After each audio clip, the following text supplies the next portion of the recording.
Forced into marriage, she wept on her wedding night, but found in the Marquis a blazing passion. The bells tolled as if the stone itself had a voice. Helena felt the vibration in her ribs before she crossed the chapel threshold. Wind pressed against the oaken door and slid in at the hinges, threading through beeswax and damp petals. A thin scent of lilies rose in the cold like a memory that refused to leave. Her hands were steady because they had to be. The veil grazed her lips each time she breathed. She kept her eyes forward, counting the flagstones by color, by flaws in the slate, by anything other than the faces turned to witness a union born of necessity. He was there already, composed beneath the arch.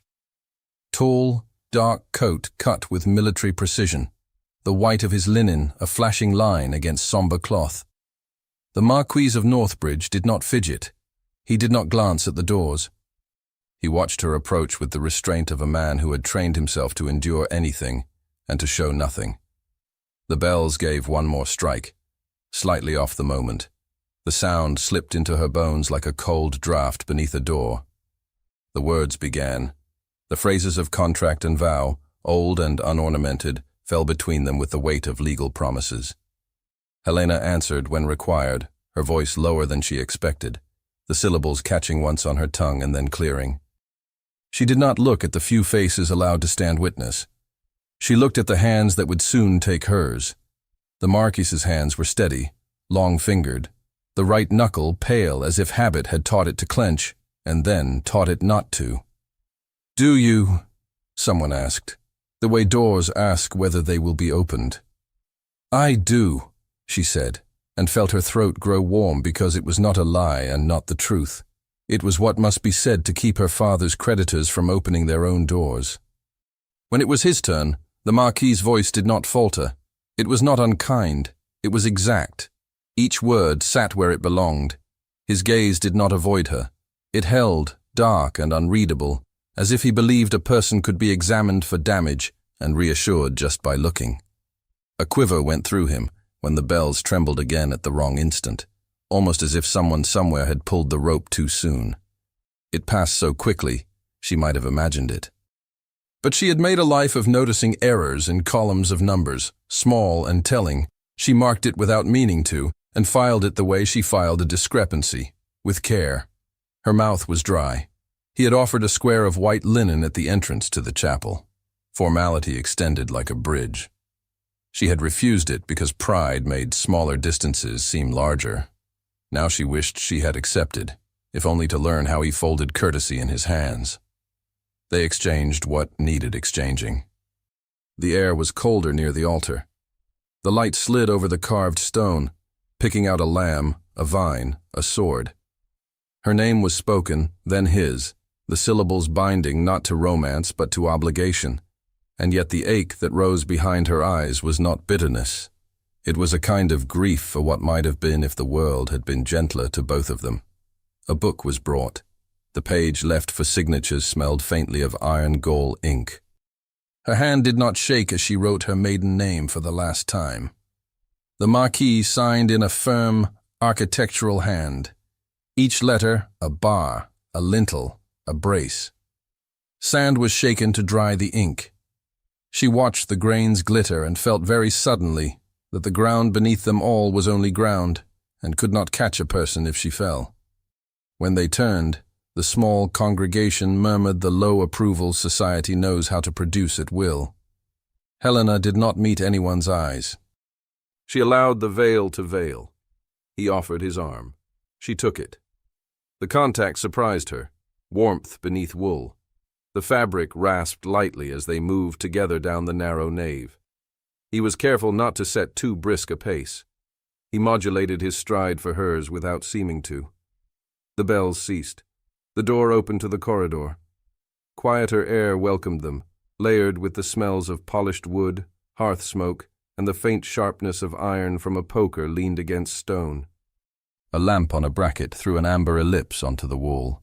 She kept her hand light on his sleeve. He kept his forearm firm as if any weight she might place upon it would be accepted without comment. At the chamber threshold she paused, because pausing was the only thing that was hers to choose.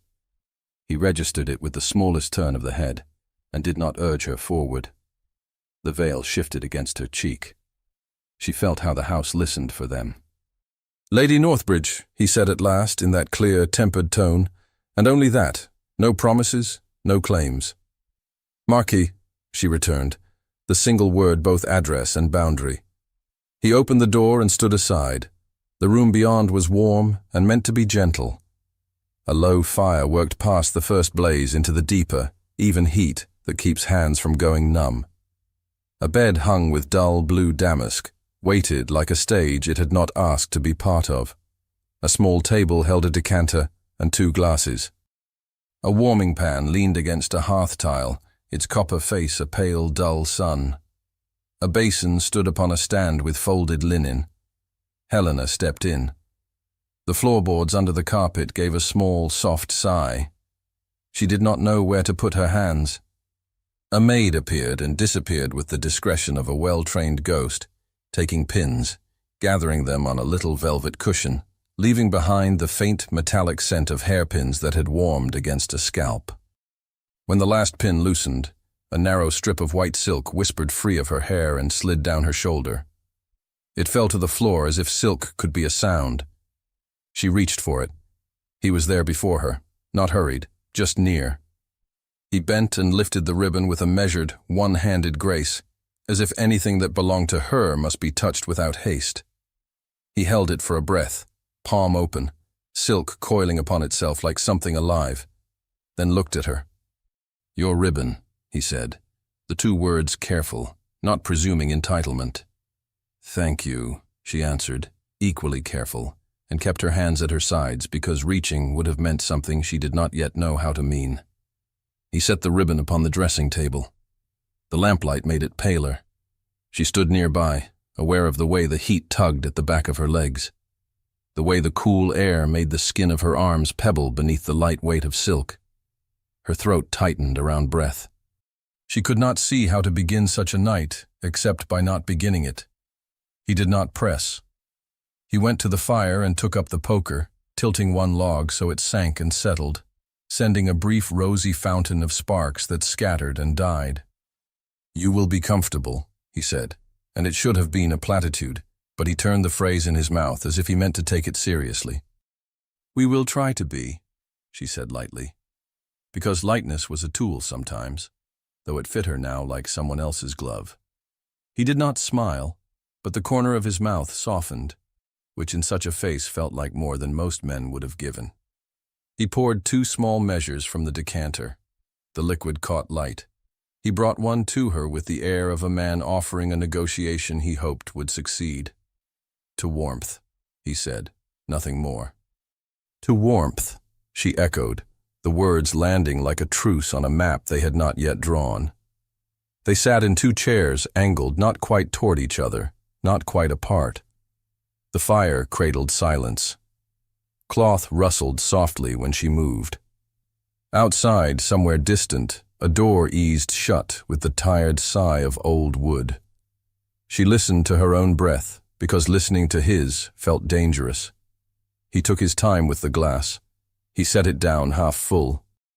He removed his gloves and placed them on the small table with the care of a man keeping order when order was mercy.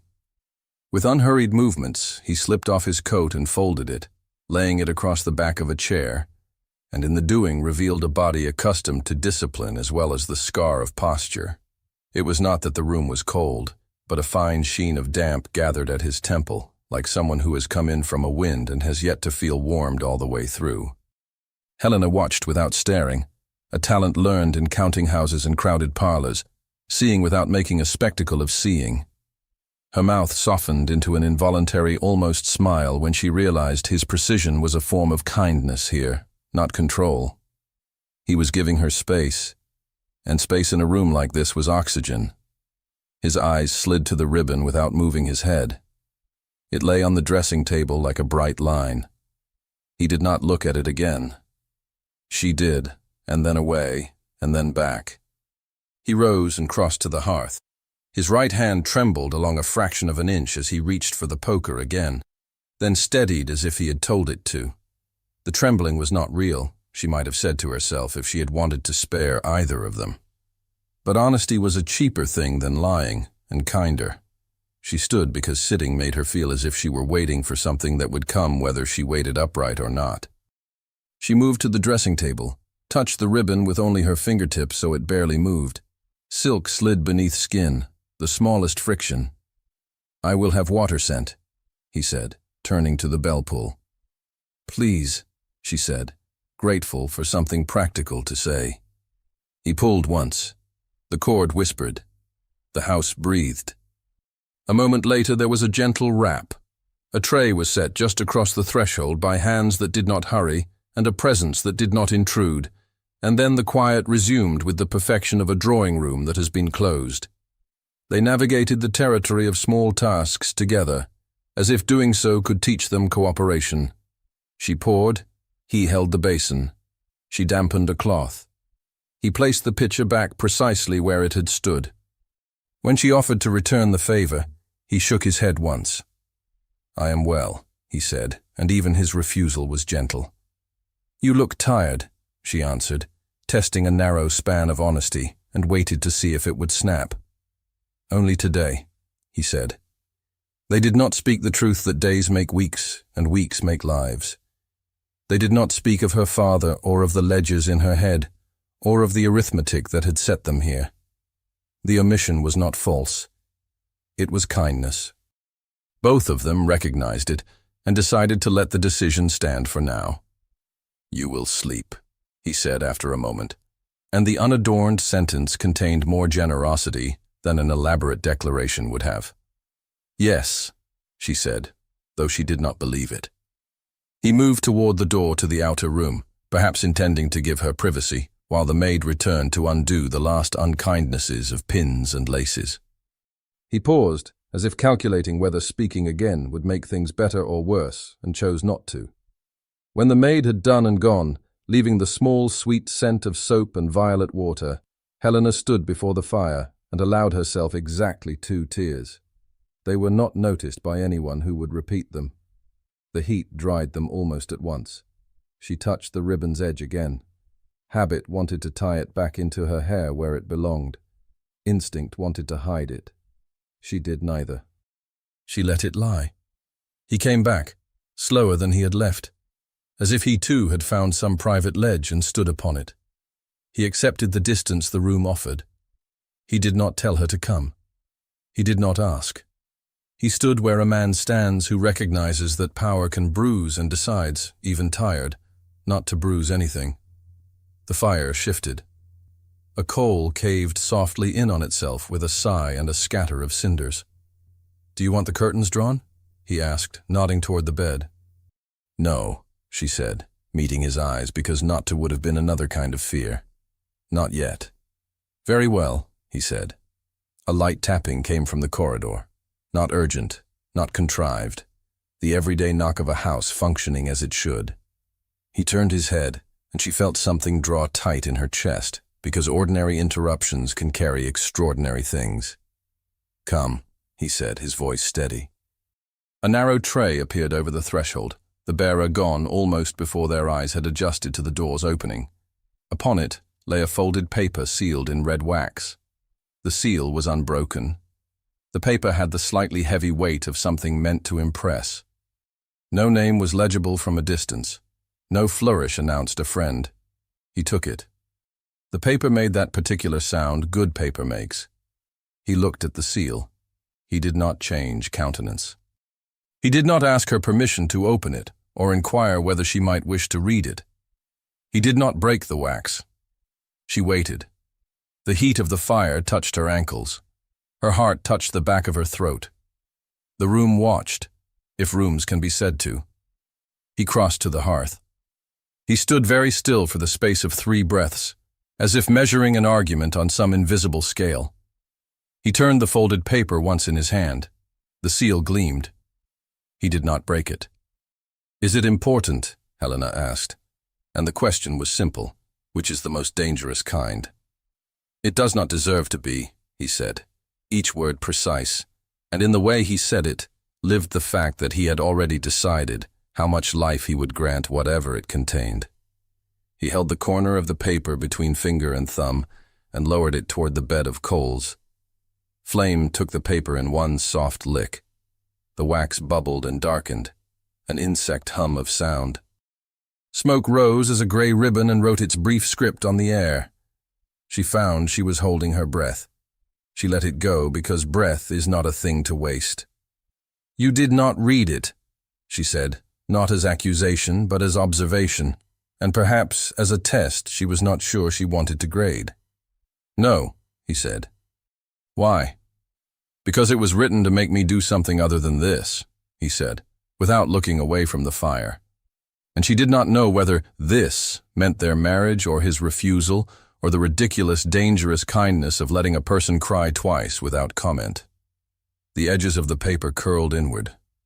Her eyes fell to the white ash forming, the way it powdered and then lifted and then fell again, like weather. The wax went black and then dull red and then was gone, only a blistered dot where a crest had been. She stepped closer because the desire to see was stronger than the decent impulse to leave a man alone with what he chose not to read. The heat warned her back at the last inch, stinging the thin skin over her knuckles. He did not move away.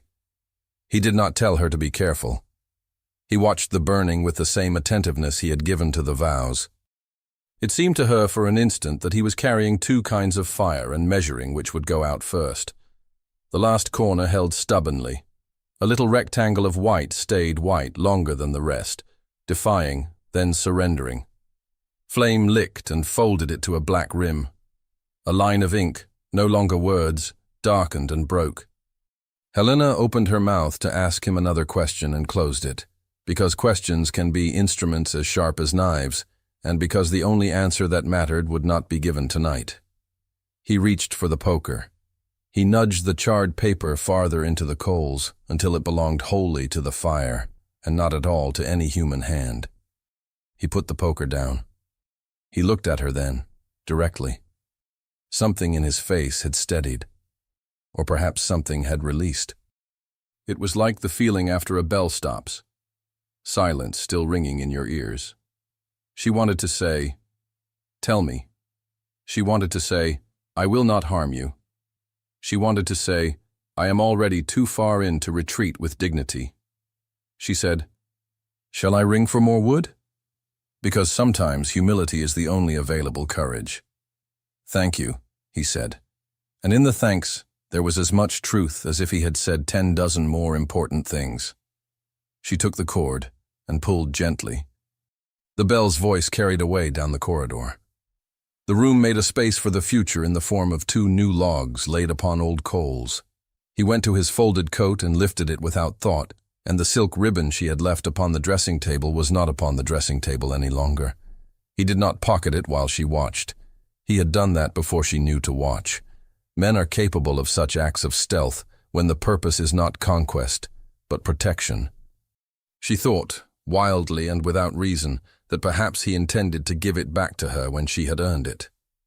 Then she scolded herself for the word, because people are not prizes and vows are not coins. Still, the image stood, stubborn as ash that will not blow free. Footsteps moved somewhere beyond the door and stopped. The last corner of the burned note broke loose and rose in a slow, pale spiral, and in the hush that followed, a single firm step halted outside the threshold. The step halted outside the threshold and held there, steady, as if the house itself were taking a breath. Helena looked at the door. The Marquis did not move. Heat from the hearth hummed against the hush. Then the latch lifted with polite caution, and a footman edged in with a bundled armful of split logs. His gaze stayed just low enough to see without seeing.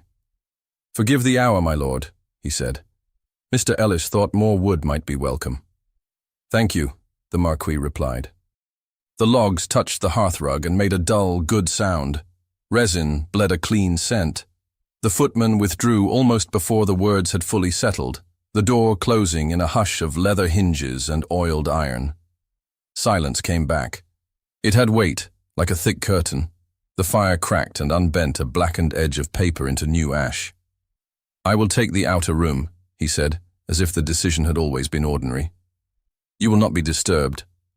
"Thank you," she answered, and the two words felt like a piece of furniture she had moved often, a chair lifted precisely so it would not scrape the floor. He inclined his head and turned, a man maintaining line in a narrow hallway.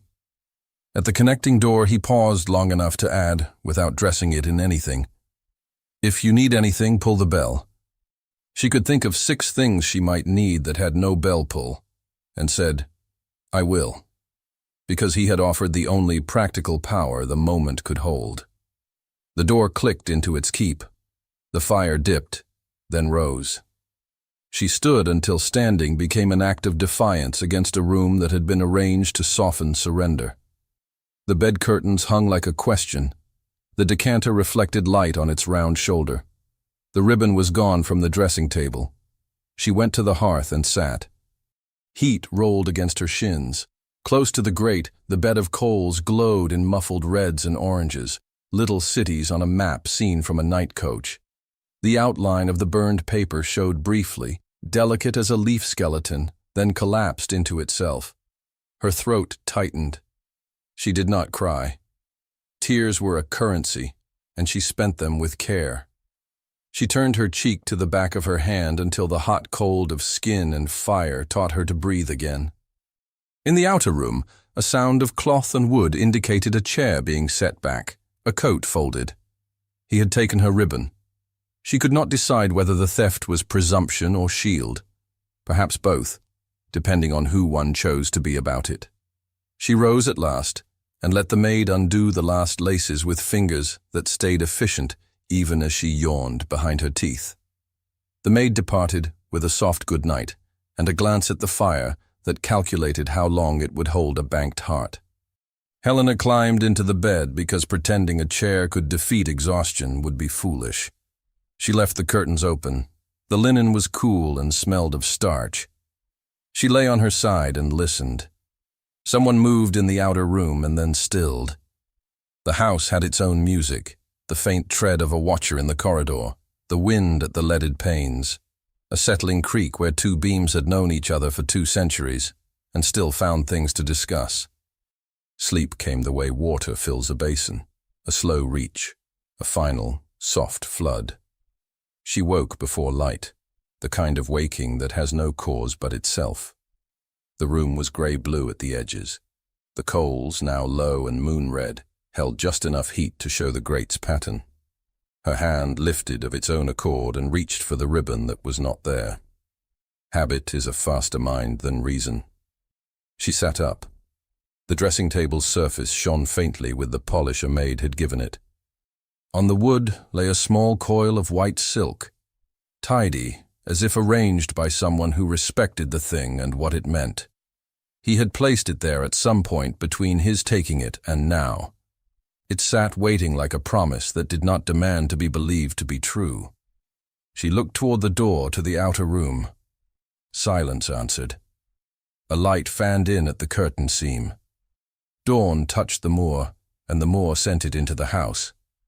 Birds had the insolent courage to sing. Somewhere a boot hit a flagstone. Someone yawned. Someone laughed low and was shushed. Morning began. She swung her legs from the bed. Cold reached for her feet and then gave up when she slipped them into slippers. She tied the ribbon around her wrist, not her hair. The silk lay against her pulse like a quiet oath. The bell rope hung within reach. She pulled once. The maid came with hot water, towels, a simple gown suited to mourning. They worked without conversation until the last pin was coaxed into its cushion. "Will you take breakfast in the small dining room, my lady?" the maid asked. "Or shall I have a tray brought here?" "In the dining room," Helena said. The house would have to be faced the way sea must be faced when one lives by a coast. She left the chamber and found the corridor cool and clean, wide enough to make a person feel slowed by its dignity. Portraits watched. A coat of arms carved above the stair took the light in its shallow cuts. On her left, a tall window showed the courtyard where 2 grooms were slinging pails in practiced arcs. Coffee scented the air like a rumour. She reached the small dining room on the first floor. It had a window toward the east, and now the sun pushed a pale band across the table and lit the silver with honest light. The butler stood with that perpetual knowledge of an entire building's needs held behind his eyes. "My lady," he said, inclining, "my lord is on his way."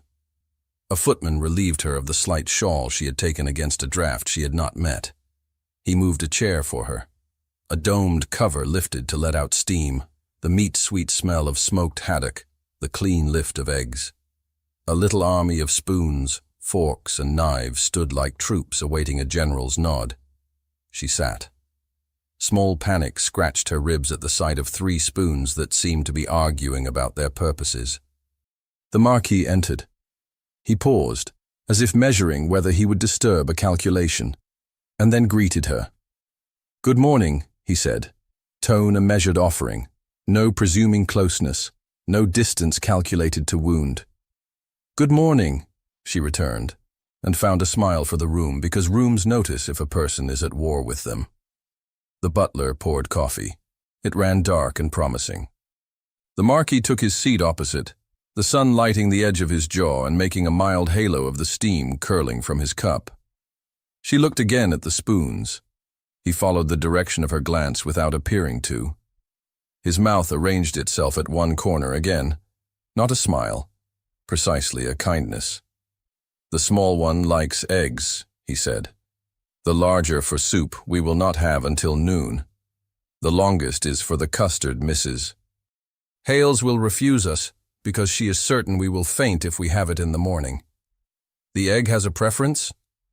She heard the dry patience in her own voice, and was faintly astonished to find it there so early. "It may be a stubborn egg," he said. "One must conciliate eggs when possible." "Conciliate," she repeated, and the word folded itself into her like a small laugh she permitted to exist. "I shall attempt it." She set the tiny spoon to the egg cup and felt an almost childish relief when it worked, because it meant the day would allow at least one small victory. He pretended not to see the relief, and therefore saw it with grace. A plate went down before him. He took only a little. He seemed to eat food because a human does, not because he enjoyed proving anything he could do to it.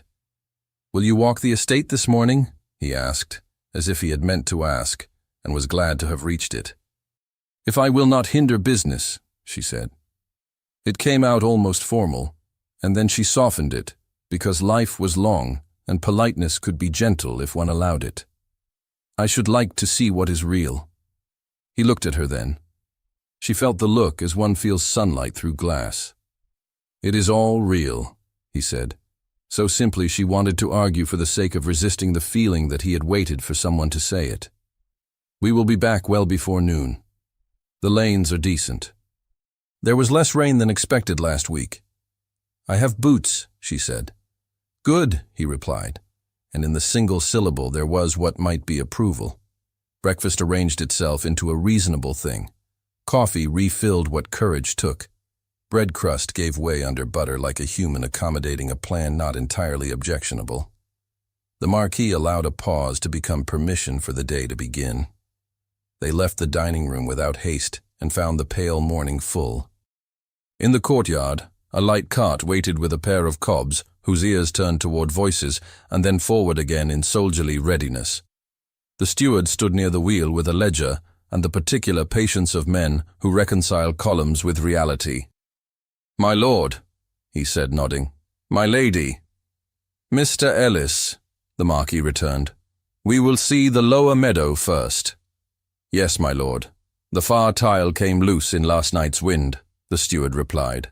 "Tom set a ladder." Helena climbed to the cart and settled onto the narrow seat.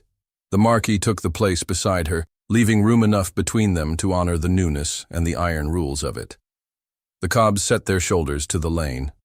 The castle slipped behind as if a great creature had decided to sit back and watch. Fields lay in low green, hedges made their modest fences, larks made fools of themselves in earnest joy. The air had that clean smell loudly called cold by those who do not live with it daily. They passed a cottage where smoke rose straight up from a low roof. A woman looked up from a wash basket and dipped her head without dropping her smile entirely. Helena noted the patched place on the thatch.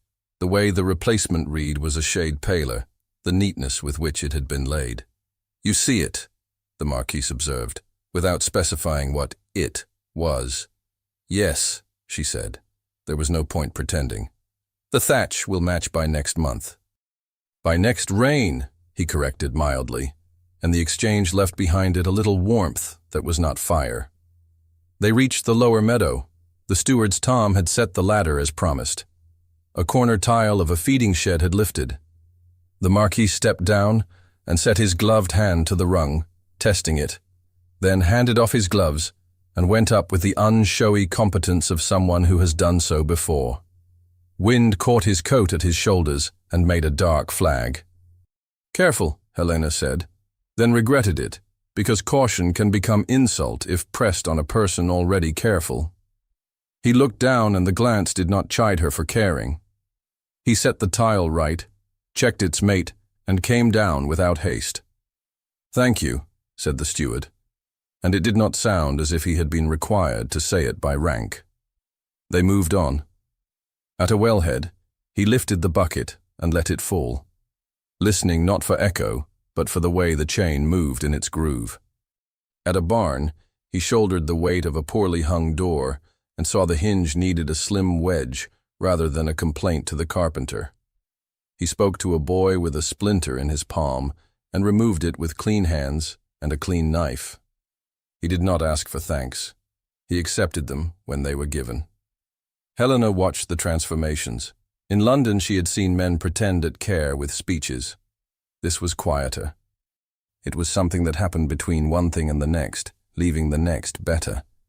The bell in the distant tower marked the quarter. The sound travelled on the wind and caught him a fraction off guard. His breath paused. It resumed almost at once. He set his shoulders as if he had remembered something and refused to be its servant. She said nothing. She kept pace. She had the sudden, unwelcome wish to reach for his sleeve and anchor him to the day. She folded the wish small and put it where it could not embarrass either of them. By mid-morning, they turned the cart back toward the house. Clouds were forming in elaborate scrolls along the horizon, not yet threatening, only hinting at the drama rain likes to bring to moor and mind. "There will be weather by afternoon," the Marquis said. "We shall want to see the gutters before it arrives." "Do gutters mind being seen?" she asked, to keep him easy and herself in the habit of speech. "They misbehave when unobserved," he said, with a shade of dryness. "They are like cousins of certain sorts." She breathed a near laugh. He did not chase it. That was kindness, too. The castle received them with moderate fuss. It is proud to be useful. In the great hall, a table had been set with cold meats, bread, and a little decanter of sherry for those who believed in such things at noon. A clock ticked with the confidence of an old retainer who has never been late in his life. A maid darted past with a folded cloth clutched to her middle and a look of panic appropriate only to someone newly employed and lost. Helena stepped into the library while the Marquis spoke with the steward about repairs. She paused at the threshold. The room belonged to a different species of time.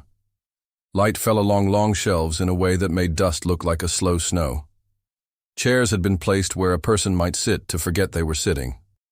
A large table near the windows held a few things arranged so neatly they could only have been left that way to be found. She moved closer. A pocket watch lay open. Its hands stood at a minute long past, its face a pale circle against dark wood. Beside it, a small brown glass vial nested in a shallow dish to keep it from rolling. A folded paper packet of powder sat under the lip of the vial dish as if someone had mislaid it, and someone else had decided to keep the mislaying tidy. She did not touch them. She stood and looked until the knowledge of looking grew heavy. Her first thought was that it was a man's things, set out for use, and then abandoned for a reason not visible. Her second was that certain scandals in London had taught her the names of substances a person ought not accept without question. Laudanum had its stinging, sweet odor when opened. When closed, it had only the absence of smell and a promise. Rain tapped the glass once. Then again. The sound was tentative and then more sure, like a mind approaching a decision. She reached toward the watch and stopped a breath before contact. A footfall behind her, quiet and measured, let her lower her hand without having to confess curiosity. "My lady," said the butler, respectful as always, "Mrs. Hales would be grateful for your preference regarding the afternoon tea." "My preference," Helena repeated, drawing herself back from the table, "is to trust Mrs. Hales." The butler allowed himself the smallest relief. "Thank you, my lady. She will be, I believe, very relieved." "Is there," she began, and chose her words with care so they would walk where she wished. "Is there much that requires arranging?" He considered the question, not just for its words, but for its request. My lord's cousin proposed to him this morning that a small gathering might greet the new Marchioness properly. Mr. Ellis awaits instructions. "The cook has strong feelings about game when rain comes." "So there will be a gathering," she said, because the line between statement and question would tell her whether she was being informed or invited to think. "My lord did not refuse his cousin's proposal," the butler said, which was the sort of answer one gave when a decision had been made and left open in the way that important decisions sometimes are when time and propriety must catch up to them. "Of course," she said. "If Mr. Ellis requires a hand with lists, I have fingers suited to columns." "I will tell him," the butler replied, with a look that registered her offer as more than politeness, and then he was gone with the quiet competence of one who knows what must happen before anyone else notices it has. She glanced once more at the watch and the vial. She left them as she had found them. Some questions would be asked in rooms that were not public. Some questions deserved answers only when answers were ready to be true. She returned to the hall. The Marquis lifted his head from a short conversation with the steward, as if a line drawn in a ledger had met its mate and made sense. "We will need candles for tonight," the steward said. "If the rain comes hard, the draught finds the joints." "See to it," the Marquis replied. His eyes slid to Helena, then away, like a man resisting the habit of asking a thing aloud. After noon, the house reoriented itself. Rain came in clean sheets and then in slanted blows. It drummed and then snared and then settled into a steady hand. The air inside turned to the intimacy only weather can give. The housekeeper's keys made a sound like a very small bell as she walked. The cook sent up the smells of butter and thyme as a statement of intent. Footmen polished what was already polished, because the occupation kept them from envying the rain's freedom. Helena found the rhythm of the place and let her pulse learn it. She stood in the doorway to the small parlor where ledgers were kept and asked the steward to show her the household books. He hesitated for the length of one breath, and then laid them open. She ran a finger down a column of outlay and did not judge it, only learned it. He watched the way she watched and relaxed. "Lord Everley has a list," the steward said, because one speaks of such things when they cannot be unspoken. "Guests from 3 houses. A gentleman from town to demonstrate a new instrument. 2 ladies known to the late Marchioness." "The list," she said. "May I see it?" He handed it to her with the carefulness of a man making a statement about who belongs to what. Her eyes skimmed, then rested on a name she did not know, and a description that was too bland for innocence. A gentleman of learning invited to the country. She did not ask what the learning might be. The cardstock had a London stationer's imprint at the corner. Respectable, expensive. The hand that had added the names had flourishes Helena now knew. Everley's choice of pen made as much theatre as his choice of people. The Marquis came to her shoulder. He stood close enough that she sensed his quiet rather than felt his heat. He tilted his head toward the list. "If it is decided," she said, careful with the tense, "Mr. Ellis will need to know how much wine remains and whether the lower servants must be engaged from the village." "It will be decided," he said, which told her the direction of the wind without pretending it was her job to bring the canvas up the mast. "And the house will hold it," she said. It was not flattery, only recognition. "I will not be useless in it." "You are not useless," he said, and the word "not" did more work than any compliment would have. He turned toward the hall. The butler came forward, as if summoned by a thought rather than a bell. The Marquis nodded once. "Proceed." "Yes, my lord." Orders travelled like the threads in good cloth, seen only if one looked closely. The housekeeper revised linens. The cook altered menus to suit reign and appetite. The steward made figures march in the ledger's columns like good soldiers. A groom was sent to the village with 3 envelopes and 1 card placed under the butler's paperweight to wait for the next coach into town. Helena stood by the window and watched rain write itself down the glass. It made the world beyond a water painting, the trees reduced to wash and pale trunk. She pressed her wrist where the ribbon lay, and the silk warmed to her pulse. The Marquis crossed the hall and paused by the long table where papers gathered and were sorted in a daily tide. He lifted 1 envelope and set it down again.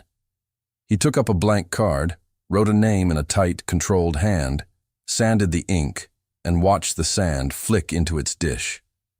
He placed the card beneath the butler's paperweight, a square of marble that had held more than one decision in its time. "Will you read in the library?" he asked, turning toward her. "I will try to read," she said. "The rain has better voices." He accepted the answer like a man who believed books waited patiently. He glanced toward the eastern windows. Lightning made a low, distant seam along the edge of the moor. "It will strike nearby and then pass," he said. "We have had the tower checked." "The gutters," she said, remembering. "Done," he returned, and something in his tone told her the house had been secured against more than water. Dusk moved in early under the weight of cloud. Lamps were brought to life one by one. Shadows bent themselves to furniture. The kitchen sent up a sound like purring when the oven doors opened and closed. The butler lifted the paperweight and slid the card toward the nearest light. The name, once revealed, looked like the shape of a thought she did not wish to have. He covered it again, efficient, as if he had seen her look and chose not to. "Shall I send the groom now, my lord?" he asked. "If the lane holds," the Marquis said. "No further than the village tonight." "Yes, my lord." Helena returned to their chamber to change her shoes. The room had been put to rights. The ribbon lay again on the dressing table, coiled as if silk could think. She touched it with the back of her finger and felt the question in it, the question the house had begun to ask without words. Thunder rolled, not near, but near enough to be noticed. The air had that charged feeling that makes a person unconsciously hold their breath. In the hall, the butler lifted the marble from the card one last time. Ink dried dark and certain. The seal fell with a practiced press. The groom took the letters in his leather pouch. He set his hat, put his shoulders to the storm, and stepped out, while under the weight of polished stone, a single card addressed to a gentleman in town waited for delivery with the storm crouched over the moor. The storm took the card from the butler's hand and tried to swallow it whole. Rain pressed at the door as the groom stepped out with his leather pouch tight to his chest. Wind caught the lantern and blew it nearly flat before it righted with a shiver. The butler shut the door and stood for one breath, with his palm on the wood, as if blessing a messenger. The marble paperweight sat again on the long table, claiming another card underneath, a name addressed to town, while the house turned itself inside out for company. Helena remained at the window until the rain began to sheet sideways. The glass went from clear to blind and back again. Footmen moved through the blur like men walking in a dream with trays and candlesticks and folded napkins that looked like stiff, proud birds. Somewhere, Mrs. Hales argued with a pan and won. The housekeeper counted linen with a rosary's attention, and then counted again. "Shall I lay the yellow service, my lady?" the maid asked at her elbow, breathless from errands. "The white," Helena said, then caught herself and added, softer, "The white keeps its head in a storm." "Yes, my lady." The answer traveled. White porcelain appeared and settled into place. On her dressing table, the white silk ribbon lay coiled like a sedate thought. She lifted it and tied it at her inner wrist, under the fall of her sleeve, where it could think with her pulse. Night did not yield easily. It stalked along the corridors and tugged at the candles until the men came with snuffers and trimmed the wicks into clean points of flame. The Marquis conferred with the steward in low sentences that carried more doing than speaking. Helena watched him measure the weather like a man who had learned to respect forces he could not command. "Mrs. Hales requests permission to add a fish course," the butler announced, appearing as quietly as a change in barometer. "If the moor allows the river to behave." "It will misbehave," the Marquis said dryly. "But she may have it. The men from the village will not faint if they meet a few bones." "Very good, my lord." Helena drew a long breath. "There will be music?" "Yes," the Marquis replied. "Mr. Ellis engaged the village violinist. He is better than he knows. And dancing. If the floor holds." "I trust it," she said, and only the two of them understood that she was trusting more than wood and nails. He inclined his head. That was all. It was enough for this hour. Rain slackened toward dawn, the way a man falls quiet after a long argument. The sky grayed. Lamps went out, one by one, like a constellation agreeing to rest. A team clattered into the yard. Another followed. Carriages took the gravel with the authority of those who believed invitations to be a species of law. The house tightened its bodice and smiled. Helena stood at the head of the stair with the housekeeper just behind, ready to be useful if usefulness was requested. She knew how to be arranged as something lovely in a room, and allowed it, though her hands itched for a list, a sum, a task that would prove she belonged. The Marquis came to her side and gave her his arm. The gesture was formal. The warmth of him was not. "Lady Northbridge," the butler intoned, as the first carriage stopped. "Lord Everley." Silas Everley brought the weather in with him without getting wet. He stepped over the threshold in a coat that knew London and smiled the way a cat smiles to convince a room it has always been welcome. "Cousin," he said, easy as wine, looking past the Marquis only enough to let Helena know he saw her. "And the new Marchioness."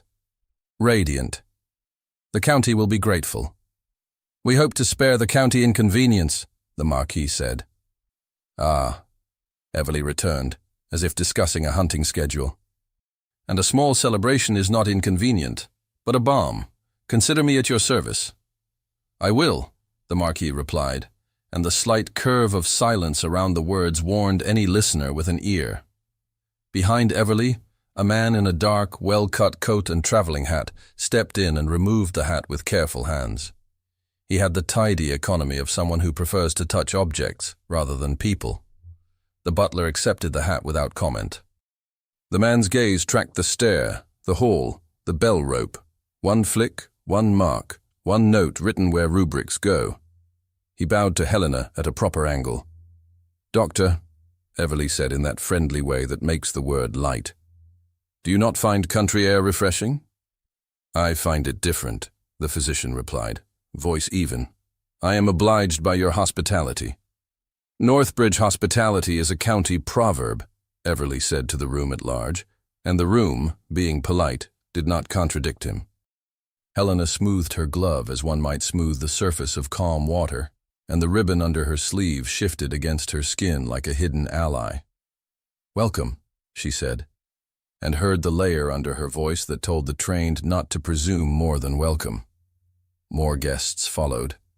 A gentleman and his wife from the neighboring estate with a fixed smile between them. Two ladies whose gowns proposed that fashion could protect a person from rain. The violinist from the village arrived pale with importance and bright with pride, carrying his case as if it held his heart. People shed capes and shook off droplets that glittered like scandal in light. The house filled with it, the sideways glances, the small admiration, the curious cruelty that passes for entertainment when there is nothing else to do. Helena held her chin level and let her eyes be intelligent, not naive.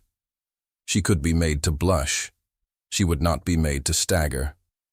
When she could breathe without feeling watched, she leaned toward the Marquis's shoulder and let her voice find the place between form and intimacy. "Everley means to be useful," she said, as if remarking upon a bouquet. "He means to be seen to be useful," the Marquis answered, equally low. "There is a distinction." "There is," she agreed, and the agreement shaped a thin wire between them that would hold for now. Music began. The violinist found his courage in the first long note, and then could not be stopped. Couples took the floor with that civilized hunger the gentry have for patterns they can master. Helena accepted a dance with the Marquis because refusing would have called attention to something that deserved none. He took her hand, with an exactness that told her she would not be made to feel foolish. They moved together in rows and turns, figures learned in childhood and called up now like saints for help. The floor held. The house seemed to approve. It happened on the third set. The chapel bell, perhaps unsettled by the storm, offered a single brazen clang at an hour that did not require it. It cut the music across the middle like a blade through silk. She felt him still. It lasted long enough to count to 2, no more. His hand on hers went rigid, and then remembered itself. He resumed. No one who did not care would have seen. She did. The physician did. Everly smiled without teeth. When the dance ended, the Marquis bowed as if nothing had passed through him but music. He stepped aside and gave claim to other partners. Everly intercepted him with a toast that pretended to be gracious and felt like a bird trap. "To health," Everly said, lifting a glass. "To peace," the Marquis answered. "To whatever allows us to sleep," Everly added, eyes bland as cream. "Structure," the Marquis said. Helena turned away because not every battlefield needs a witness. She let a lady submerge her in talk of ribbons and church flowers and the cost of candles. The ribbon under her sleeve lay warm, an anchor for a ship that had not yet broken its moorings. A footman passed with wine. His hand jarred at the wrong instant. Claret ran sudden as blood onto the Marquis's cuff. "My lord!" The apology came too quickly, too rehearsed. "It is nothing," the Marquis said, most of his attention on keeping his hand level. The smallest tremor fought him. He won, but the victory cost invisible coin. The physician was there without being seen to move, offering a cloth already folded to the right shape. The Marquis took it and wiped his cuff with the quiet dignity of a man choosing not to see an insult, because to see it would give it strength. Helena's chest tightened. She took a step toward him. Everly pivoted to intercept, a smile easy, and a voice pitched as if making conversation about the weather. "You must find the house lonely when the west wing is shut," he said to her, eyes innocent of anything but concern. "I told Northbridge he should open it for his bride. Air does much." "The house keeps our comfort without entire openness," Helena replied. "Air can be found in rooms built for it." "But secrecy can stifle," Everly murmured, just for her. "There's care and there's concealment. A delicate line, and a durable one," she returned, "when kept by a good hand." He laughed softly. "Ah, brave. You will make him admit he needs you. How fortunate that your arrival solves so many inconveniences at once." She tilted her head.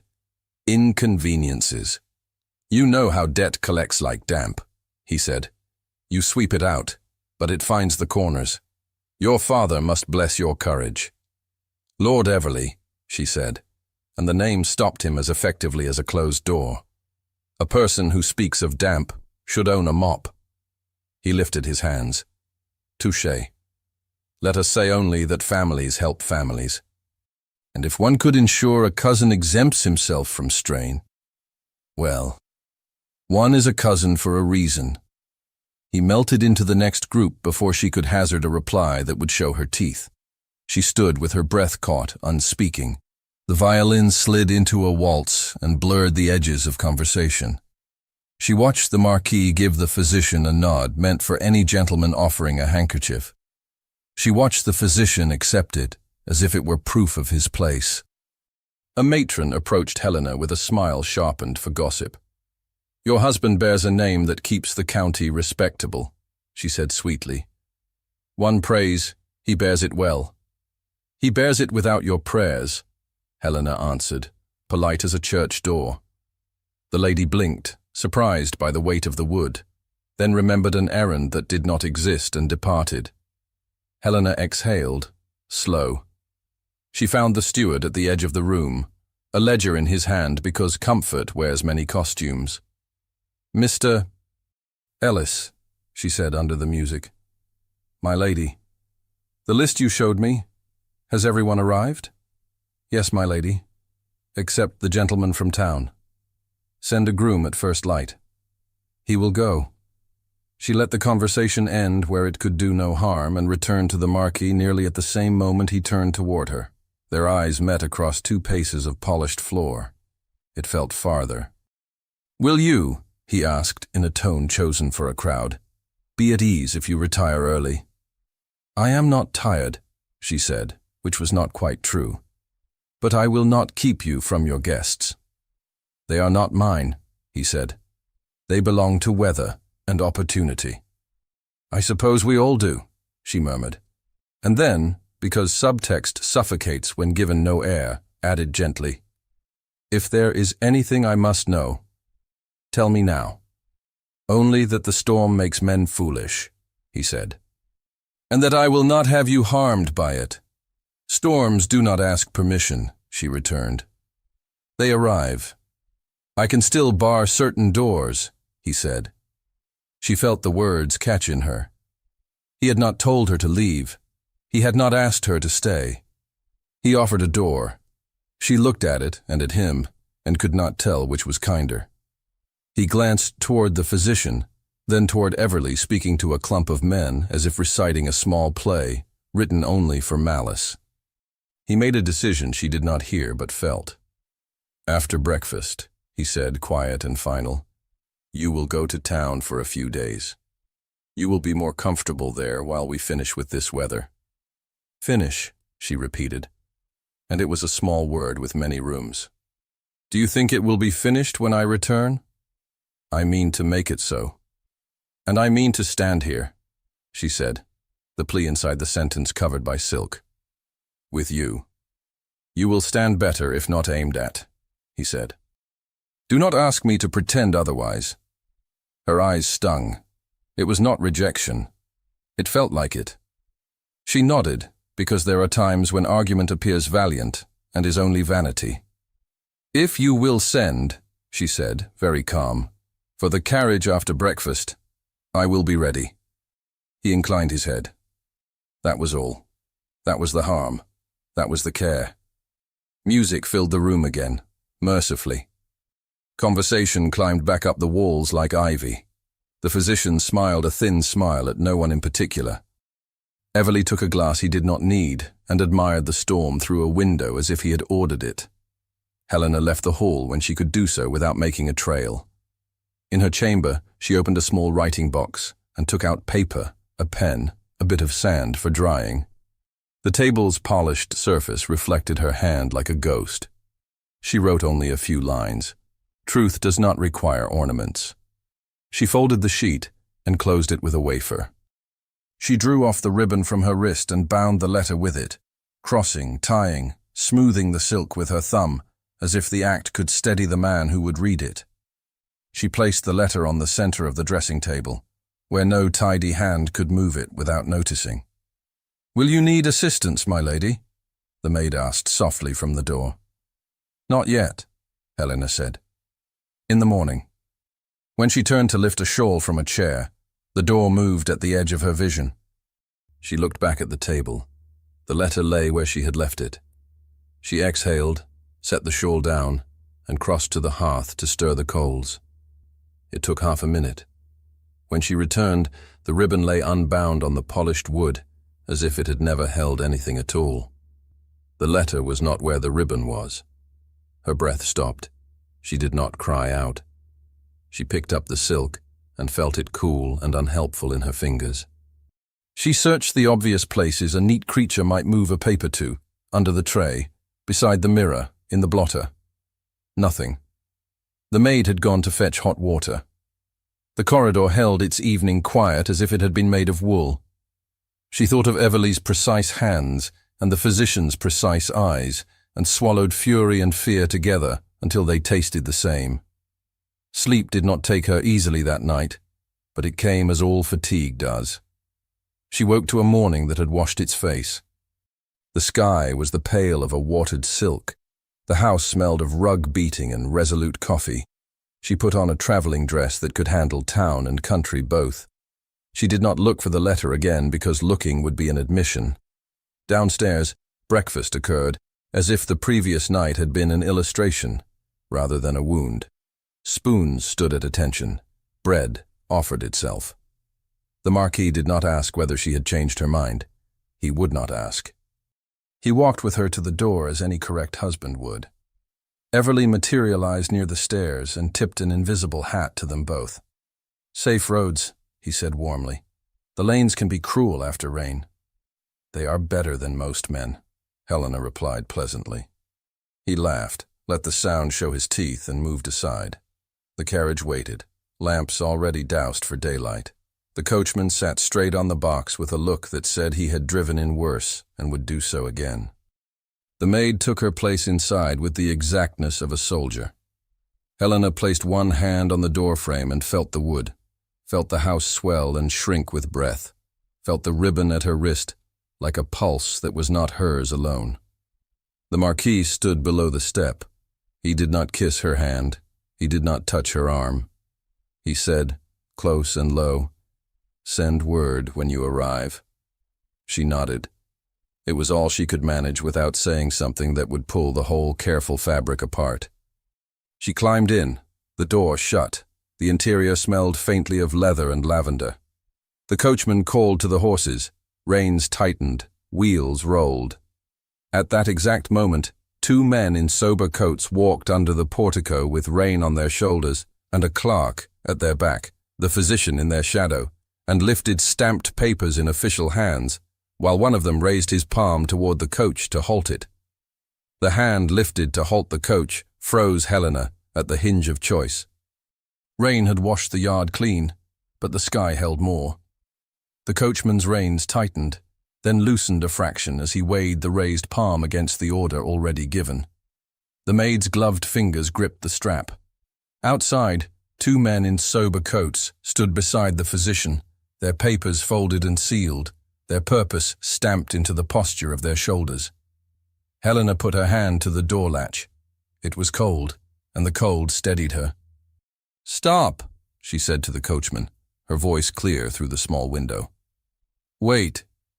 The carriage eased back to stillness. The physician's face was the mask of a man who preferred quiet rooms. The taller official inclined his head with the courtesy of someone who knows power obviates the need for rudeness. "My lady," he said, "we are come with application regarding the soundness of—" "I am aware of what you are come to do," Helena replied, and the ribbon at her wrist pressed into her skin as if to remind her of a better purpose. "You may speak to the butler. He will inform my husband." The Marquis stepped from the house before the butler could. He had not put on haste like a cloak. He had come with the same steady economy that made him bearable in a storm. For a breath, his eyes found the coach window. She felt the look as if it were a hand. Then he turned to the men with the seal. "You will wait," he said. Not a question, not a plea. A statement of order in his own yard. "We are authorized to," the shorter man began. "You will wait," the Marquis repeated. "In my hall.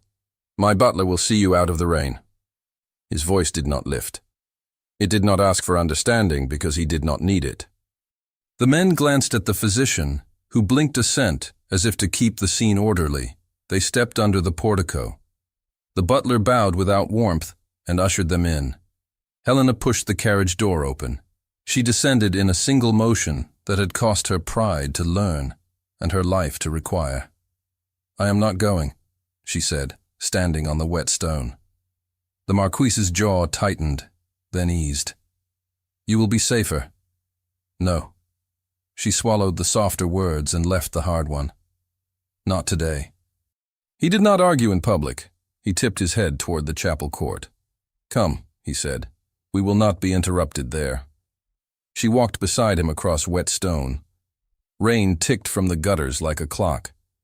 The chapel door stood ajar, a black line drawn in stone. He reached it and paused. "I will be 2 steps behind you," she said. not sure why saying it mattered until it did. He opened the door and went in. The chapel had not changed since the vows. Beeswax, damp stone, the smell of lingering lilies that had never been told whether to rejoice or mourn. The light came thin through leaded panes and laid grayness on the pews. The bell rope hung motionless in its arch. He took 2 steps toward the chancel rail and set his hand upon its smooth edge. The curve of his shoulders altered, almost as if the weight of his own restraint had shifted. He stood very straight. Then his breath went disordered. "Gabriel," she said, before she knew she would use his name. He did not answer. His hand flattened harder against the wood, a white flare blooming across his knuckles. Perspiration gathered at his temple without the heat to justify it. His right hand, the one that had held a sword at some time when swords were still asked to do things, trembled once and then again, as if an invisible musket drove its percussion against him. She crossed the floor. Standing in front of him with too much space between them would make a show of mercy neither of them wanted. She came to his side instead, shoulder close to his upper arm, as if facing the same altar would make them allies rather than adversaries. "Count with me," she said softly, quietly. In. Out. His breath fought. He refused to let it win. He closed his eyes, and even that was an act of will. She slid the ribbon from her wrist without looking down. Silk whispered against skin.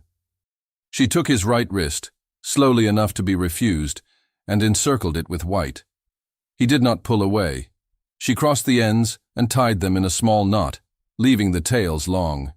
She wound one tail around her own wrist, not binding it, only laying it there as if to make a single line from one pulse to the other. She did not tug. She breathed. "In," she said. 1, 2. He matched her. Sweat cooled. The tremor softened like a line of ink lifting under damp. "Again," she whispered. 1, 2. He followed. The chapel accepted them. Minutes have different weights.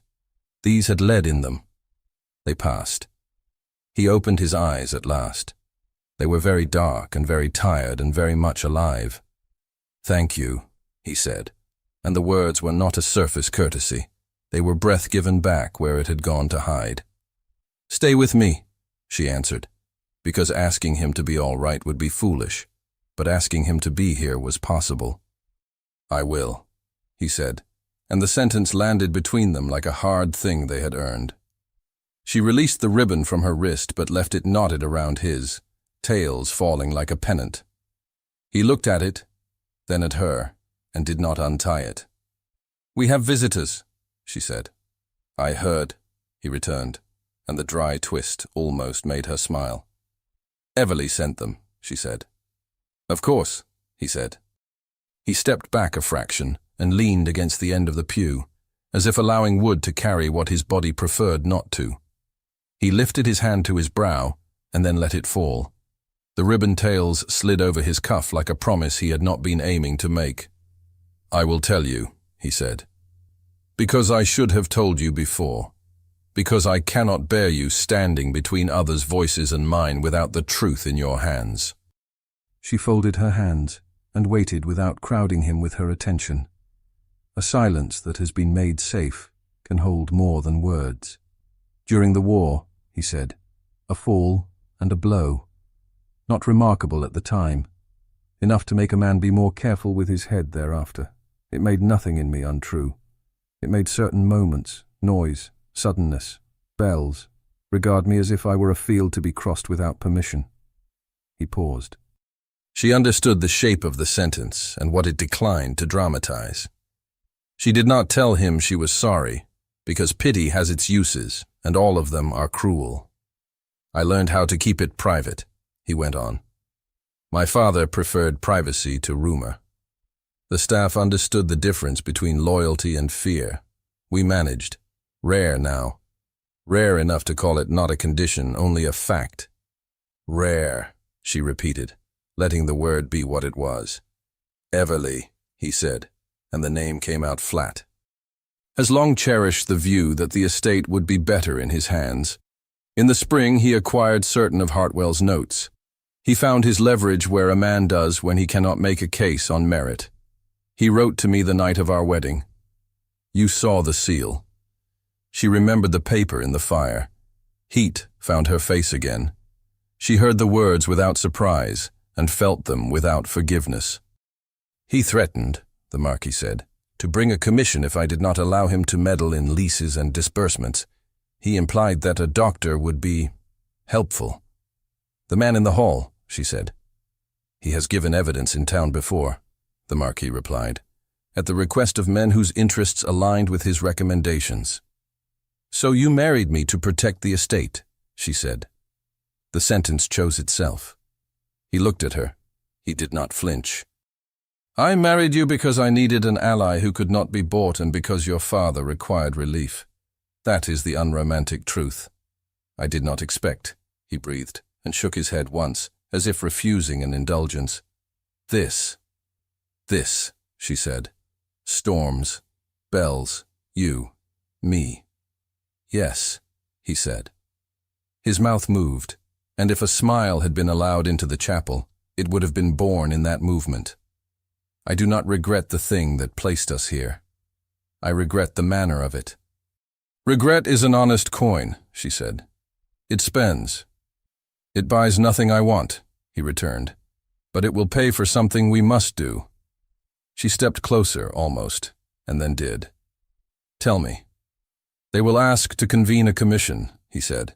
They will present a ledger, notes, observations designed to sound careful and be false. They will claim soundness is not present here. They will expect a wife to be confused by physicians and grateful to cousins. And what will we do? We will be dull, he said, with a resolution that felt like the first real warmth of the morning. We will bring facts dressed in plain clothes. Good, she said, and the word took breath like a person. We will need the household accounts, the steward's book, dates of improvements, sums dispersed, receipts. Yes. We will need to know when the apothecary keeps his shop shut, she went on, the merchant house in her blood waking, as if called by its true name. If their book puts laudanum into your hands on a Sunday, it lies. The stamps on paper, they change. I can see which sheet was taxed last year and which was not. Ink tells time. If the doctor filled his ledger with whatever would serve him, he has played scholar, and he will be undone by his tools. How? He asked. Will we see his ledger? We may not, she said. But men who write too much love to leave copies. He carried a small book last night with numbered pages. A person who numbers his pages does not like gaps. He will have another, or he will have sent notes. And servants notice.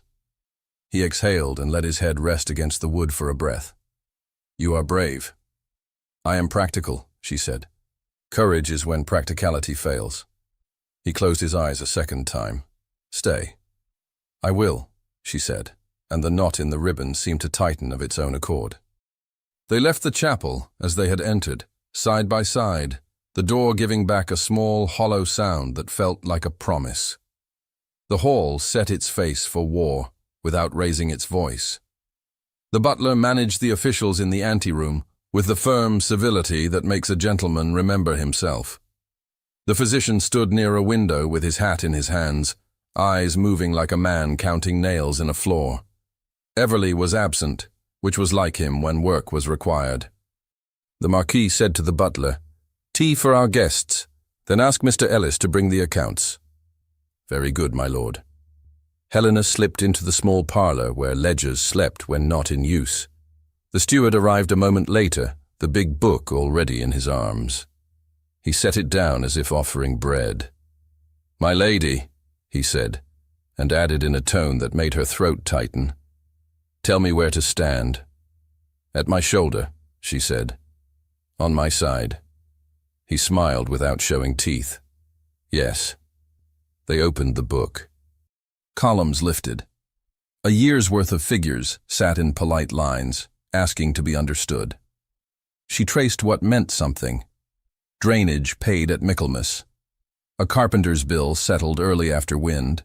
Blankets purchased in a late frost. Leases renewed. The steward supplied context like a man reading aloud to a person who can read, but wishes the company of a voice. "This entry," she said. £2 to Owen for the well. The day? He ran his finger. A Tuesday. "And this prescription," she said, lifting one of the folded slips the physician had left the day before, darkly suggestive of authority. "Dated on a Sunday. We will need the apothecary's book." "The apothecary closes on the Sabbath," the steward said, cautious. "You know it. I know it. But saying it is not proving it." "The housekeeper keeps lists," Helena said, "of deliveries. She likes to check them. She will recall if anything from the apothecary arrived when it should not." "If we must ask the vicar whether the shop keeps Sabbath, we will. But better the apothecary's own hand." Mr. Ellis nodded. "We can send a footman to ask him to bring his book. If he refuses, we will ask him to recite. He will not lie. His wife would hear of it." Helena allowed herself the smallest laugh. "Then ask the wife." The steward went. The housekeeper came, keys chiming like a discreet bell, and laid her own accounts beside the household's. "I am not clever, my lady," she said, "but I am exact." "Exactness is cleverness," Helena answered. "Show me when the apothecary came last." The housekeeper pointed, crisp. "Friday week. Laudanum for the kitchen maid's tooth. Mrs. Hales counted every drop. Sunday." She stopped. "No, never Sunday." "Good," Helena said. "Keep these close." A maid hovered in the doorway, hesitated, then squared her shoulders and stepped in. It was the same girl who had fetched hot water the night before, the one whose footsteps were quick and quiet. "My lady," she said, cheeks pinking with the audacity of speaking in such company. "The doctor's little book. He keeps his notes in it, but he has a habit." "Tell me," Helena said, turning toward her, lowering her voice so the girl could be brave without believing herself on a stage. "He numbers every page and puts a slip under the binding to mark the place. He did last night." He set it on the side table while Mr. Everly spoke, and when he turned to look at the windows, Mrs. Hales's niece bumped the table with a tray. The slip fell, and I put it back. But it was not paper. It was a copy of a prescription, I think. The stamp was wrong. We have seen the new stamp on the sugar cones these 6 months. This was old. The housekeeper made a small sound of approval. "Sharp-eyed," she said to the maid. "Speak plain, child. You'll not be put out for telling the truth." "It had last year's duty seal," Helena said, meeting the girl's eyes to calm the shaking in her hands. "You are sure?" "Yes, my lady," the maid whispered. "I noticed because I take the wrappers from the sugar, and I like to peel the seals. They changed in Lent." Helena's heart lifted. She did not allow triumph to show. "Can you fetch Mrs. Hales's niece?" "Yes, my lady." The girl flew. The housekeeper followed, proud and brisk. The butler slid into the doorway like a shadow and murmured, "The gentlemen inquire whether my lord is ready to receive them more formally." "My lord will receive them at the village hall," Helena said, before the Marquis could answer. "We will conduct ourselves in public daylight. They may take tea and learn patience." The Marquis stood at Helena's shoulder, and she had not heard him come. He looked at the butler. He looked at Helena. "Yes," he said, "we will do it at the hall." "Yes, my lord." The physician had drifted closer, as if curiosity were a magnet he could not resist. He smiled amiably. "I am always willing to be of service," he said, the words a silk glove on a fist. "We know," the Marquis replied. "You may convey your willingness to the magistrate." The physician's eyes flicked to Helena's wrist. The corner of his mouth moved when he saw the white silk ribbon tied around the Marquis's. He turned away as if he had seen a detail that mattered and disliked the implications. The day gathered itself. Rain lifted. The wind took a breath. A message went to the village, then returned with the news that an inquiry could be held in the morning. Public enough to satisfy curiosity. Formal enough to satisfy law. The steward sent word to tenants who would be asked to speak to weather and work. The housekeeper polished candlesticks that would not be used and polished them anyway. Afternoon dulled into evening. The Marquis went to the chapel once more, not to struggle but to stand. Helena followed and took the ribbon from his wrist and tied it in a loop around the bell rope, low where a hand could grasp it without ceremony. He raised a brow. "So we remember to breathe," she said. "So we remember what we choose." He touched the loop lightly with his thumb. "We will not need it," he said. "Perhaps not," she returned, and allowed the hope to sit between them like a candle with a high, clean flame. They walked back through the court in step. In the hall, the officials looked up with the impatience of men kept waiting by those whom they do not recognize as their betters. The butler offered them another cup. They declined and asked to be lodged. They were told the village inn had space. "Tomorrow," the Marquis said to them. "At 10. "At 10, the taller man agreed, offended and affronted, and forced to be polite. They left in a whisper of coats. The physician bowed with care that could be read as respect or calculation. He did not look back toward the chapel. By night, the house had become itself again. Servants ate in the kitchen, low voices, a burst of laughter that made Helena's eyes sting in the best way. The steward closed the ledger with a sound that felt like putting a lid on water to keep it clean. The butler went quietly through rooms that would host no guests and saw that lamps were safe.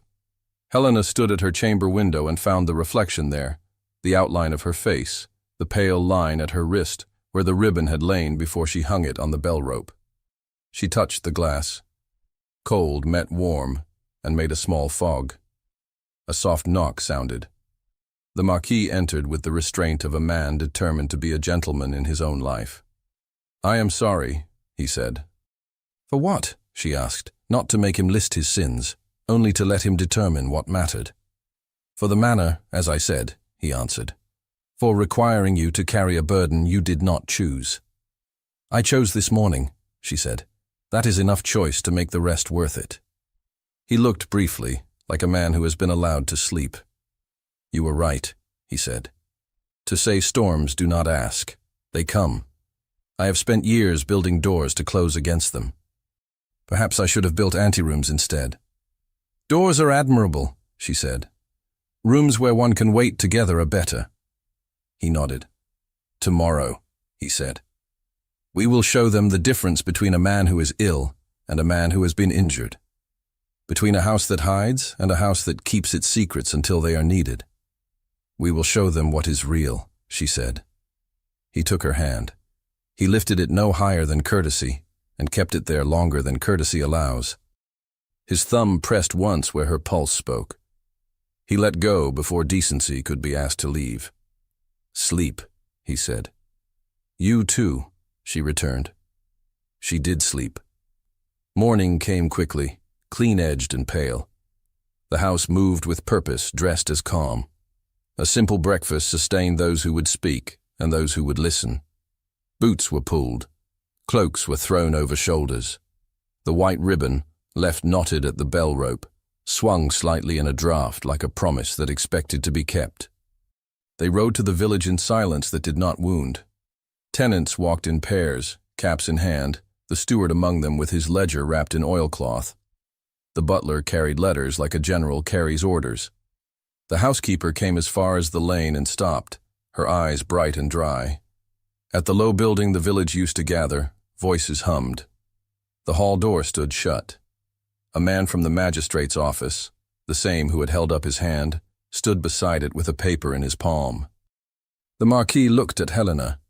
She looked at him. Their hands found each other because that was the shortest distance between two human beings who had chosen not to stand alone. "Ready?" he asked. "Yes," she said. They stepped forward together and stood before the door, their fingers still joined, as the latch lifted from within and the wood began to open on the hour they had made their own. The door opened on a room full of breath held too long. Helena felt the change in the air the way a sailor feels wind shift. The village hall was small enough to see every face and large enough to fit every opinion. Benches had been pulled forward and filled. Coats steamed against the walls. The magistrate sat at a trestle with two officials from Chancery on either side. papers stacked like a low fort. The physician kept to the edge of a window and held his hat like a shield. Mr. Ellis stood with the tenants and the butler, the ledger wrapped in oilcloth in the steward's hands. Gabriel stepped forward with her. His hand released hers only at the last moment, because there is a point beyond which a private gesture becomes a public argument. She felt the absence as a cool patch on her palm and let it steady her. The official on the left cleared his throat. "We will proceed," he said, too loud, as if to convince himself of the room's obedience. An application has been made to inquire into the soundness of mind of Gabriel Ashbourne, Marquis of Northbridge. Helena did not wait to be asked whether she would sit. She did not sit. She stepped to the front, where the trestle table could look her in the face, and gave her name without ornament. "I am Helena Ashbourne," she said, and her voice was not large, but it did not need to be. The room bent to hear her. "I am the Marchioness. I will speak before you speak about my husband." Heads turned. The magistrate lifted a hand, half warning, half invitation. "Lady Northbridge, I know what is at stake," she said, cutting nothing and no one, simply laying the words down where there was a space for truth. "You may inquire. You should inquire when someone asks you to. But you should also look. A man's mind is not a rumor to be weighed by those who benefit from his fall. It is a life. It includes his people, and his work, and his word. If you will hear about his mind, you must hear about his heart. The evidence is not in one book. It is in all of them." She raised her hand, and the sleeve fell back just enough to show the white silk at her wrist. She untied it with careful fingers and crossed the small space to Gabriel. No one breathed. She placed the ribbon into his open palm and left it there, slow, public, plain. "It belongs here," she said, so quiet only he could have heard, and the room nonetheless understood. He closed his hand around the silk with a control that trembled and held. He inclined his head the tiniest degree. She turned back to the table and nodded to the magistrate like a woman who knew the cost of courtesy and paid it. "You may proceed," she said. Gabriel stepped forward, and the left side of the room, the side that remembered his father and his grandfather, straightened. He placed the ribbon in his waistcoat pocket without drama and rested his fingertips on the edge of the trestle, as if to steady the paper rather than himself. "You have the word soundness before you," he said. "Permit me to give you other words: drainage, yield, rent, weather. We are not a theater. We are a farm with more roofs than fields, and we must balance both." He lifted a folded sheet from the oilcloth bundle Mr. Ellis had unwrapped and laid it flat. It was a plan, drawn in a firm hand, of the Lower Meadows drains, lines and arrows and notes that spoke a language of cold logic and wet ground. "This," he said, touching the lines, "was put in after Michaelmas. The water that used to sit and rot the roots now runs in stone channels under the field and is carried into the ditch near the lane. You may ask the man who laid those stones whether I knew my own plan. He is here." A tenant with a weathered face and a Sunday coat rose awkwardly, cap in his hands. "Aye, he knew it," he said, voice climbing and then settling. "Set a string hisself. Said there's a drop on it 1 inch in every 2 yards. It does run that way, my lord, pardon." "No need to pardon," the magistrate said, with the faintest twitch of a smile. Gabriel moved to the next sheet. The bridge on Withers Brook. It was replaced rather than mended because mending would have failed by wit. "Joseph?" he asked, without looking down to see if the carter was present, because he knew he was. "Aye," Joseph said from the back, proud as a trumpet. "Saved me 1/2 mile each way.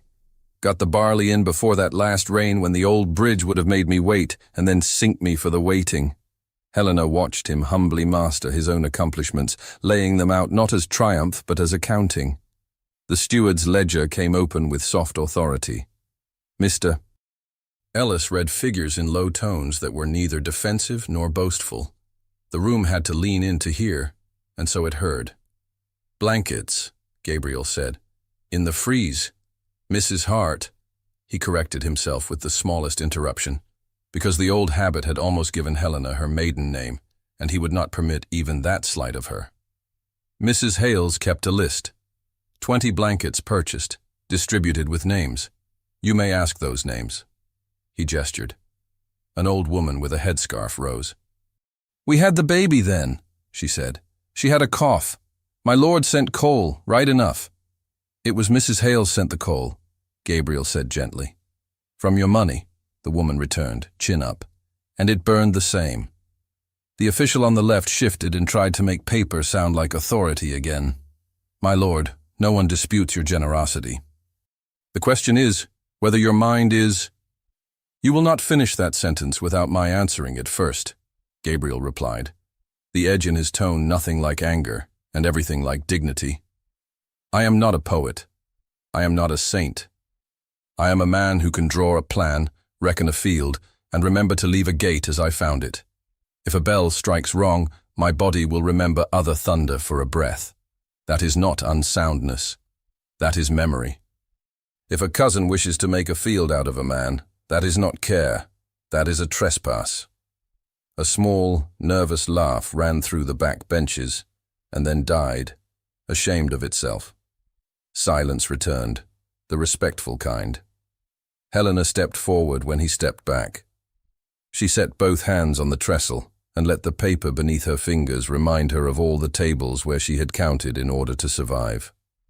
You have heard of drains and bridges, she said. Hear now of ink. The physician's eyes flicked to her hands and away again, as if he did not like seeing his favorite subject taken away from him. These are the slips the doctor left the house, she said, lifting the folded papers with their tidy script, the dosage amounts in a hand that hid behind neatness. Observe the dates. Observe the day names written beside them by the butler, who keeps his own habit of order. The magistrate took the top slip and peered. The official on the right leaned in. It reads Sunday, the magistrate said. It does, Helena answered. And here is the apothecary's ledger from the village. Mr. Ellis asked him to bring it. He is too shy to speak, but his book is bolder. You may turn to the page. You will see that on the day in question the shop is marked shut. The vicar will tell you the same. He never sells on the Sabbath. If laudanum was dispensed, it was dispensed in a room where stamps and dates were not seen as law, but as something to be tidied afterward. She did not look at the physician because humiliation is not necessary for truth to do its work. She slid another slip forward. The duty stamp, she said. Tax on paper changed in Lent this year. The sugar cones we receive wear the new seal. So do receipts from the mercer and the smith. This one wears last year's. The doctor's little book numbers its pages. When the slip fell, a maid saw the wrong seal and put it back. If he had torn it out, the numbers would have shouted at us. If he kept it, the seal would whisper. Either way, the truth would speak. The official on the left shrank a degree. The official on the right shifted his elbow away from the physician's hat. The housekeeper came forward at Helena's nod, her keys quiet at her waist. We do not buy on the Sabbath, she said crisply. We do not receive on the Sabbath. We don't open the door except for God or a birth. And God don't send laudanum, a tenant muttered with reverence misdirected, and got an elbow from his wife. The room breathed again. The physician tried to smile. It had no home on his face. Records can be mistaken, he said. The mind is more delicate than drains. It is also stronger, Helena returned. We are speaking of facts. The mind lives beside facts. It does not hide from them when it is clear. Everly appeared in the doorway, late and smooth, having chosen a dramatic entrance over an honest hour. He took in the room with a glance that counted friends as assets and strangers as numbers. He smiled. He opened his mouth. Lord Everly, Gabriel said without turning, you are welcome to sit. You are not welcome to speak for me. Dear cousin, Everly replied, easing fully into the room with his hands spread in a gesture that asked to be forgiven for arriving anywhere. I speak only for the county's peace. The county will find peace, Gabriel said, in the truth. He stepped back and placed his hand on the bench behind him as if to lay claim to wood that had seen weddings and funerals and harvest meetings and would now see sense if there was any left to see. He looked at Helena. For an instant, the hall vanished, and they were two people in a smaller room where air and light and fear and courage had learned the dance they would need for this. And she felt her chest loosen because he was with her. Not behind. Not in front. With. The magistrate cleared his throat and looked down, then up, then down again. He had the expression of a man who would have liked to avoid attention and had instead stumbled into a moment when someone would remember him for having done the right thing. "Doctor," he said evenly, "your ledger, if you please." The physician produced the little book with numbered pages. He set it on the trestle as if it were an altar. The magistrate lifted it and ran his finger down a page and came to the place where a slip had been returned under the binding haphazardly. The corner of the slip bore a stamp slightly off-center and wrong by a season. He glanced at the apothecary's big book. He nodded once to himself, then again to the room. "Gentlemen," he said to the officials, "we have evidence that certain entries are irregular. We have heard plain testimony regarding estate management. We have observed the subject of this inquiry speak with clarity and answer with control. We have weighed the motives of the petitioner as they show themselves without requiring us to impugn anyone's relations. Is there sufficient ground to proceed with a commission?" The officials conferred in a lean of shoulders and soft paper noises. The left one looked temporarily at the physician as if he had expected more competence for his half-past London fee. The right one shook his head once, just enough to count for decision. "There is not," he said. "There is not," echoed the other, more reluctantly. The magistrate sat back. Relief settled over the room like warmth. It did not explode. It exhaled. Someone clapped by instinct and stopped, embarrassed, and then laughter broke the embarrassment, and clapping followed, and then it transformed into an old parish habit.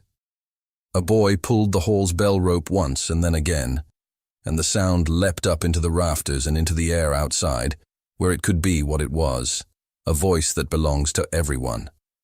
Helena's throat tightened with it.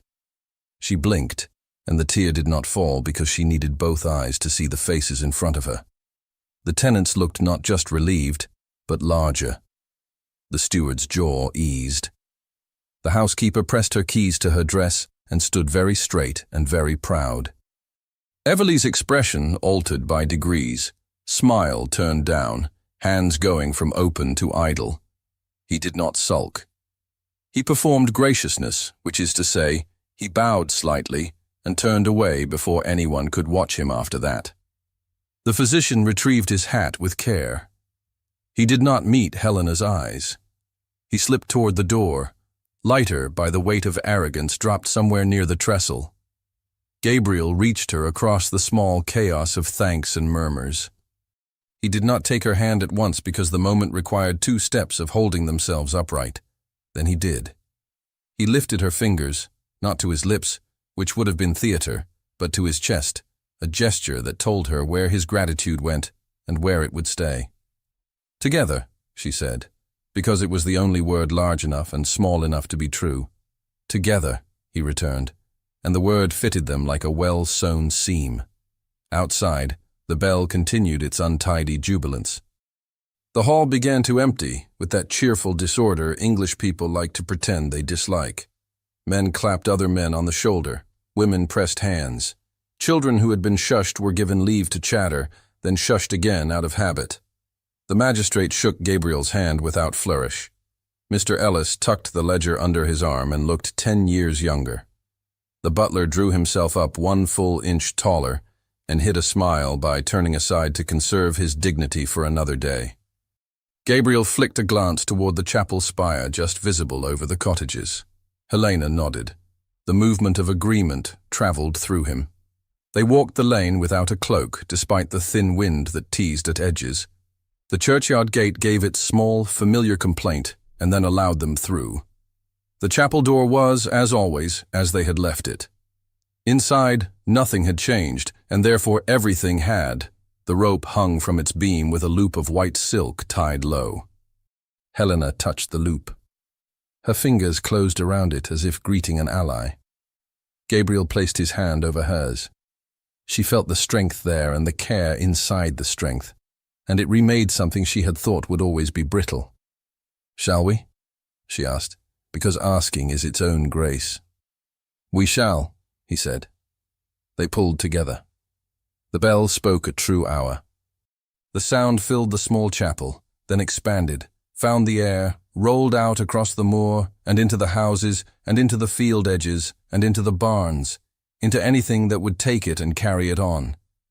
When the rope stilled, they let their hands linger. Silk lay soft under his palm and warm under hers. He looked at her there, in the light that came sideways through the leaded glass, and smiled not like a man practiced in drawbridges and retreat, but like a man whose walls had learned to make rooms rather than prisons.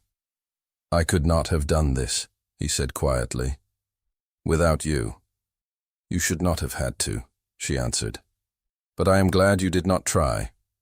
He laughed, a short, warm sound like a match struck and catching. "I am not clever with thanks," he said. "You are better with plans," she returned. "We will make those next." "We will," he promised. They walked back to the hall and were congratulated all over again, which they bore with the patience of people who preferred work to praise. Then they let the hall empty, and the lane, and the court. The house received them with the intimacy that follows strain. It was only afternoon, but the light had that soft quality weather sometimes grants as apology. The library called them without voice. They went there because the books watched without gossip and the chairs did not misunderstand elation for invitation. He closed the door. He did not lock it. He did not need to. Trust, once chosen, makes better bolts than brass. They stood too close to be formal and not close enough to be unkind. In that space, only two people who have saved each other can learn. He lifted his hand to her cheek and stopped a breath away from touching, to give her the option of retreat. She leaned into his palm and made retreat impossible by making it unnecessary. "Gabriel," she said. The name now fitted into her mouth like a word she had always known and simply not used. "Helena," he answered, her name an oath and an apology and a vow in one. He bent his head. He kissed her not as one demands but as one recognizes, and she answered not with hunger at first, but with the relief of a thing allowed, then with hunger, because relief made room for it. The kiss was not hungry for damage, it was hungry for shelter. They allowed themselves that house. When they drew apart, it was not because the moment ended, but because people must sometimes breathe. He rested his forehead against hers, the way he had rested his hand on the pew to survive, and she felt his breath and let hers answer it. "Stay," he said again, though he knew the answer. "I will," she said, and the room believed her because she did. They laughed quietly at nothing, and because laughing at nothing is one of the best proofs of joy. The afternoon moved forward. Tea appeared and was drunk without noticing it had arrived. The housekeeper came to the threshold and looked in once and saw that all was well and withdrew with a look of satisfaction that would have fed any kitchen for a week if kitchens could eat pride. Toward evening, the sky lifted a corner of cloud and let light in over the moor. Lanterns were set in the courtyard, not in celebration, simply because someone remembered they could be beautiful while being useful. Bread came from the ovens with its rough, nutty smell, and even the butler was seen accepting a crust. They walked out under the new light. He offered his arm. She took it, a choice, not a truce. The ribbon lay wrapped in his fingers, and then, with a gesture as casual as breathing and as deliberate as speech, he lifted it and tied it in her hair. Not tight, not to restrain, only to adorn. "May I?" he asked, as if he had not already done it. "You may," she said, amused and softened, because consent can be oval and music, not just a hard yes and no. His fingertips lingered a second at the ribbon's end. He traced the silk with a care that made it a promise again, better for having been used for so many things, and found equal to them. He followed the line of it until it vanished into her hair, and stayed there. The bell gave the hour in the distance. the sound unremarkable and therefore perfect. People moved in the yard like figures in a kindly play. Mr. Ellis passed with his ledger under his arm and pretended he had always held it so lightly. The housekeeper stood in an open door and let the smell of baking go out into the evening, as if it were a rumor she liked to start. The steward's boy ran across the cobbles to chase a dog who would not be caught and laughed aloud in a way that made future days look possible. Helena leaned her head against Gabriel's shoulder for a breath and then lifted it, because leaning is best when shared, not when depended upon. He turned his face toward hers, and in the last of the light his expression was unguarded and whole.